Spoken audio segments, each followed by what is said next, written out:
Alhamdulillah wassalatu wassalamu ala rasulillah wa ala alihi wa sahbihi ajma'in, amma ba'd.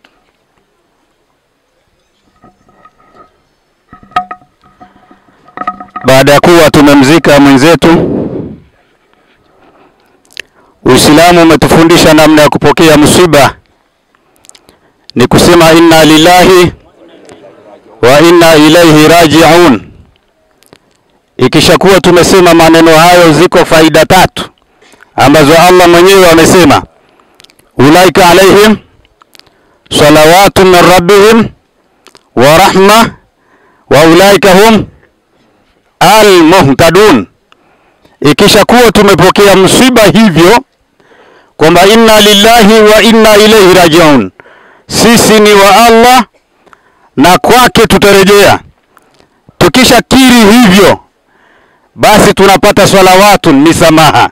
Ulama utafsiri wanatafsiri ulaika alaihim salawatu min rabbihim, hao wanapata misamaha kutoka kwa Mola wao, wa rahma, na wanapata rehema kutoka kwa Mola wao, wa ulaika hum al-muhtadun, na hao ndio wako kwenye uongofu. Mwenyezi Mungu atujalie tuingie kwenye aya hiyo. Amin. Tukumbushane na sisi maneno machache nitaka kusema ya mwanachuoni mmoja aitwa Bilal ibn Saad Sakuni. Ni mmoja katika wanachuoni wa pale Sham. Aliwahi kusema hivi: ya ahla tuqa innakum lam tukhlaqu lilfana'i wa innama tunqaluna min darin ila dar. Enyi watu, hamkuumbwa kwa ajili ya kuondoka. Yani ukishakufa kama hivi sio ndo basi, hapana. Tunqaluna min darin ila dari, ni mnahama tu kutoka kwenye nyumba hii kwenda nyumba nyingine. Ndugu yetu huyu ametoka kwenye nyumba hii ya dunia, anakwenda kwenye nyumba nyingine. Lam tukhlaqu lilfana'i, sio kifa ndio basi, hapana. Ni tunqaluna min darin ila dari, mahama tu kutoka nyumba nyingine kwenda nyumba nyingine. Kama nuqiltum min al-aslabi ila al-arhami wa min al-arhami ila dunya wa min ad-dunya ila al-qubur wa min al-qubur ila al-mawqif wa min al-mawqif ila al-khulud fi jannati aw an-nari. Akasema ni kama mlivyohamishwa min al-aslabi ila al-arhami, kutoka kwenye migongo ya baba zenu kwenda kwenye matumbo ya mama zenu, sio hivyo? Wa min al-arhami ila dunya, na kutoka kwenye matumbo ya mama zenu kwenda kwenye dunia kama tulivyokuja kwenye kituo hiki. Wa min ad-dunya ila al-qubur, tukitoka hapa duniani tunakwenda makaburini kama alivyokwenda ndugu yetu. Ndio maisha yanakwenda hivyo. Wa min al-qubur ila al-mawqif, mkitoka makaburini mwende kwenye kisimamo cha kiyama. Wa min al-mawqif ila al-khulud, kutoka kwenye kisimamo sasa mwaenda sehemu ya milele. Fil jannati au an-nar, ima peponi kutokana na maisha yako ulivyoandaa, au an-nar, au kwenda motoni. Fa naudhu billahi min dhalik. Rafiki zangu mnaonisikiliza, hapa duniani hatukuletwa kuja kutafuta maisha. Duniani tumeletwa kuja kuandaa maisha. Maisha yako mbele. Huko mnanisikia nyuma? Kuna watu wanakuja hapa wanasema wanafikiri wanatafuta maisha. Duniani hatukuletwa kwa ajili ya kutafuta maisha. Tumekuja hapa kuandaa maisha. Maisha yako mbele. Kule kwenye suratul Fajr mwishoni, kwa wale watu walioishi vibaya wakiyaona makazi ya mabaya motoni, wasema ya laitani qaddamtu li hayati, natamani ningetanguliza kwa ajili ya uhai wangu. Kumbe uhai wa kweli uko mbele, rafiki zangu. Huyu Bilal ibn Saad Sakuni alitoa nasaha fupi sana, akasema la tanzuru ila sighari al-khati'a walakin inzur ila man asaita. Usiangalie udogo wa kosa, angalia nani unamkosea. Allahu Akbar. Imesaliwa dhuhuri pale watu wachache sana. Tumesalia jeneza pia watu wachache sana. Na wote wamekuja kuzika. Kuzika ni pamoja na kuswalia. Waislamu mnakwama wapi? au ndio kusema hii ni kifaya, manake unadogesha lile jambo. La tanzur ila sighari al-khati'a, usiangalie udogo wa kosa, walakin anzur ila man asaita, angalia ukubwa unayemkosea. Kuna wakati tunapima vibaya, sema kosa dogo tu hii, hii sunna tu bana, hii makruhu tu. Usipime udogo wa kosa, angalia man asaita, ukubwa wa yule unayemkosea. Nimalize kwa maneno ya mwanachuoni mmoja pale Iraki, Sufyan ibn Sa'id ibn Masruq ibn Habib al-Thawri, aliwahi kuwatolea nasaha wa Iraki, akawaambia hivi: lau kana yajlisu ma'akum, wanayapenda sana haya maneno, lau kana yajlisu ma'akum man yarfa'u hadithakum ila sultan, akuntum tatakallamuna bi shay'in yubghidhu. Mwarabu aliongea kwa lugha ya Kiarabu, nitaileta kwa lugha ya mawasiliano kisha mtanijibu hata nyinyi.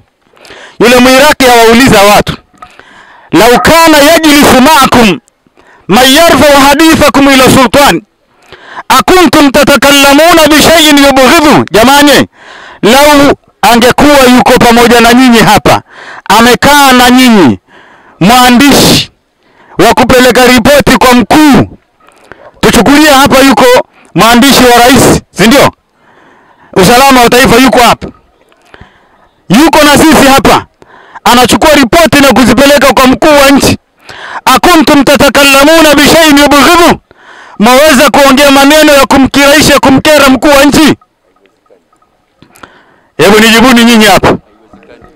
Yaani yuko usalama wa taifa na sisi hapa, kuna yoyote anaweza kuongea maneno ya hovyo kumhusu rais wa nchi? Mmesema haiwezekani wote? Hata wale wa Iraki walijibu kama nyinyi, qalu la, wakasema hapana. Lakini wa Iraki waliongeza maneno, wakasema waman minna yajra wala dhalik, ni nani katika sisi aweza kufanya jeuri ya aina hiyo? Nani katika sisi anaweza kuthubutu yuko usalama wa taifa alafu anafanya maneno ya hovyo na taarifa imfikie? Hakuna. Sufyani akawaambia, idhan kama mmesema hakuna, ilamu anna almalaikatan tarfa'u hadithakum ila rabbikum, basi fahamuni mahala popote mlipo, malaika wako wanachukua ripoti zenu na kuzipeleka kwa Mola wenu. Nani yuko tayari ripoti yake ipeleke mbaya kwa Muumba mbingu na ardhi? Hakuna. Wakati hamjaswali, mbona wanasema hakuna? Angalia watu walivyo majasiri hao. Watu wameswali wachache, wengi hawaswali, ripoti yako inakwenda mbaya kwa Muumba wa mbingu na ardhi. Mmesema kwa rais haiwezekani, mbona ripoti zinapelekwa mbaya kila siku kwa Mola wenu? Sisi tuko hapa jamaa zangu, ripoti zetu kila siku zinapelekwa mbaya. Taruku swala, mchonganishi pengine, mfitini pengine, na madudu yote yale ambayo Allah hataki, ripoti zetu zinakwenda mbaya kila siku. Nukta yangu ilikuwa, Mwiraki yule ametoa nasaha, kama yuko mwandishi wa mkuu hapa, kuna mtu atakubali ripoti yake ipelekwe mbaya? Wa Iraki wakasema hapana. Hata nyinyi mmesema hapana, si ndio? Sasa malaika kila siku wanaandika ripoti zenu, si wako malaika wale kiramin katibina wanaitwa si kila siku wanapeleka ripoti zako? Rafiki yangu, zinapelekwa hujaswali. Mfano, kwa siku swala siku ngapi? Tuchukulie za faradhi 5, si ndio? Mara wiki 5 mara 7 ni ngapi? Yaani wiki tu unaripotiwa wewe mara 35. Mara mwezi 5 mara 30 ngapi? Hakuna watu wa mahesabu hapa?